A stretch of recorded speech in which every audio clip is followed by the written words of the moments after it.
வணக்கம். மருதாணியை யார் ஒருத்தர் தன்னுடைய கையில் சூட்டிக்கிறாங்களோ அவங்கள முதல் 5 நாட்கள் யமதர்மன் நெருங்க மாட்டாருன்னு புராண கதைகள் சொல்லுது. மருதவாசினி என்ற பெண் காட்டில் வாழ்ந்துட்டு வராங்க. ஒரு நாள் யமதர்மனுடைய மனைவி ஷியாமலா தேவி யமன்கிட்ட சண்டை போட்டுட்டு மருதவாசினி வசிக்கிற காட்டு பக்கம் வந்துடுறாங்க. மருதவாசினியும் ஷியாமலா தேவியை நல்லபடியாக உபசரிச்சுட்டு வராங்க.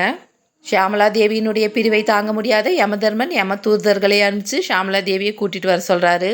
யமதூதர்களை ஷியாமலா தேவியை பார்க்க மருதவாசினி அனுமதிக்கிறதில்ல. இதனால் கோபம் அடைந்த யமதூதர்கள் மருதவாசினியை கொன்னுடுறாங்க. மருதவாசினிக்கு மீண்டும் உயிர் கொடுக்க சொல்லி யமதர்மன் கிட்ட ஷியாமலா தேவி கேட்குறாங்க. உயிரை எடுக்கும் உரிமை மட்டுமே எனக்கு உண்டு, மகத்துவம் மிகுந்த மருதாணி செடியாக மாற்றிடுறாரு. யமன் மருதவாசினி கிட்ட என்ன வரம் வேணும் அப்படின்னு கேட்குறாங்க.